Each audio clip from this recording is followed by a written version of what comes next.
City के अल अहरी अस्पताल पर हमले को लेकर पूरी दुनिया हैरान है। खाड़ी देशों ने इस घटना की कड़ी निंदा की है। हमले के बाद से जॉर्डन के किंग ने अमेरिकी राष्ट्रपति जो बाइडेन के साथ अपनी मीटिंग भी रद्द कर दी है। फिलिस्तीन के राष्ट्रपति महमूद अब्बास ने भी बाइडेन के साथ बैठक को रद्द कर दिया है।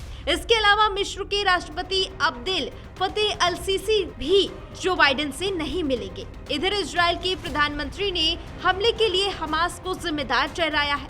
इजरायली पीएम ने कहा कि हमास आतंकियों ने ही गाजा के अस्पताल में रॉकेट से हमला किया है।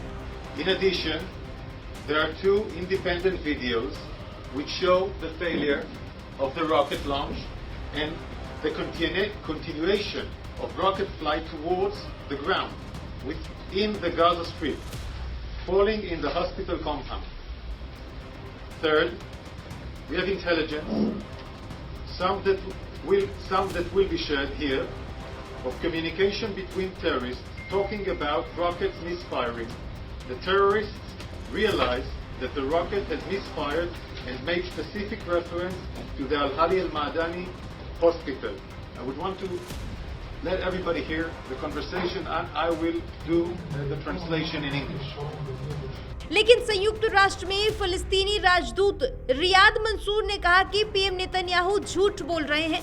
उनके डिजिटल प्रवक्ता ने ट्वीट किया है कि इजराइल ने ये प्लान के साथ अस्पताल पर हमला किया क्योंकि आसपास हमास का आधार था। बाद में उन्होंने ये पोस्ट डिलीट कर दिया। हमारे पास उस पोस्ट की फोटोकॉपी है।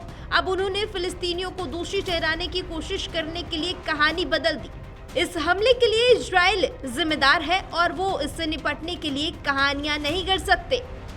गाजा सिटी अस्पताल में हुए रॉकेट हमले के बाद संयुक्त राष्ट्र में 22 अरब देश गाजा में तत्काल युद्ध विराम की मांग की है। संयुक्त राष्ट्र में फिलिस्तीन के राजदूत रियाद मंसूर ने कहा कि अरब समूह के सदस्य इस नरसंहार से नाराज हैं। ये सभी देश फिलिस्तीनियों के जबरन विस्थापन को रोकने की मांग में एकजुट हैं। संयुक्त राष्ट्र ने हमास और इजराइल दोनों पर इस संघर्ष के दौरान अंतर्राष्ट्रीय कानून तोड़ने का आरोप लगाया है। He is a liar.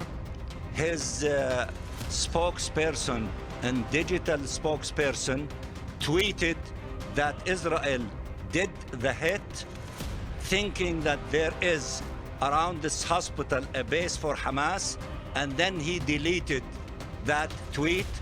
We have a copy of that tweet, and Talal can share with you that tweet. Now they change the story to try to blame the Palestinians. It is a lie, and the Israeli spokesperson of the army, about a week ago, made a statement in which he said, evacuate the hospitals are target, and in fact they hit one hospital a week ago. So their intentions is evacuate or hospitals will be hit, and they are responsible for that crime and they cannot fabricate stories to deal with it. संयुक्त राष्ट्र का कहना है कि वो सभी पक्षों की युद्ध अपराधों के सबूत जुटा रहा है। यूएन का कहना है कि युद्ध के बीच कानून लागू करना कठिन है, लेकिन एक बार संघर्ष खत्म हो जाने के बाद अपराधियों को जिम्मेदार ठहराना अक्सर किसी काम का नहीं रह जाता है। सशस्त्र संघर्ष के नियम संयुक्त राष्ट्र चार्टर सहित अंतर्राष्ट्रीय स्तर पर मान्यता प्राप्त कानूनों और प्रस्तावों के एक समूह से शासित होते हैं। ये नियम आक्रामक युद्धों को प्रतिबंधित करता है, लेकिन देशों को आत्मरक्षा का अधिकार देता है। जिनेवा कन्वेंशन क्या है? जिनेवा कन्वेंशन में युद्ध के दौरान युद्ध क्षेत्र में लड़ाई कैसे लड़ी जाएगी, युद्ध के दौरान किसे मारा जा सकता है और किसे नहीं, किसे टारगेट करना है और किसे नहीं, किस तरह के हथियारों का इस्तेमाल किया जाना चाहिए, उसको लेकर अंतर्राष्ट्रीय मानवीय कानून बनाए गए हैं जो द्वितीय विश्व युद्ध के बाद तैयार किए गए और लगभग हर देश इससे सहमत हुए और इसको मान्यता दी गई। क्या है युद्ध के नियम? साल 1949 में जिन 4 सम्मेलनों पर सहमति बनी थी, इन सम्मेलनों में ये तय किया गया कि युद्ध काल में नागरिकों, घायलों और कैदियों के साथ मानवीय व्यवहार किया जाना चाहिए। नियम के अनुसार युद्ध के दौरान हत्या, यातना, बंधक बनाने और अपमानजनक व्यवहार करने पर प्रतिबंध है और दूसरे पक्ष के बीमारों और घायलों का इलाज करने के लिए अगर सेना की आवश्यकता होती है तो वो देना जरूरी है। नियम राष्ट्रों के बीच युद्ध और संघर्ष दोनों पर लागू होते हैं, जैसे कि इजराइल और हमास के बीच, जिसमें एक पक्ष राज्य नहीं है।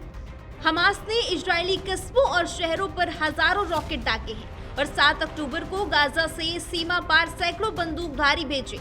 हमास ने बच्चों और बुजुर्गों सहित नागरिकों पर उनके घरों और पड़ोस में हमला करके हत्या कर दी और लोगों का अपहरण भी कर लिया। इजराइल का जवाबी हमला। इजरायली सेना गाजा पर लगातार हमले कर रही है। गाजा को मिलने वाला भोजन, पानी, ईंधन और बिजली की आपूर्ति सब कुछ रोक दिया गया है।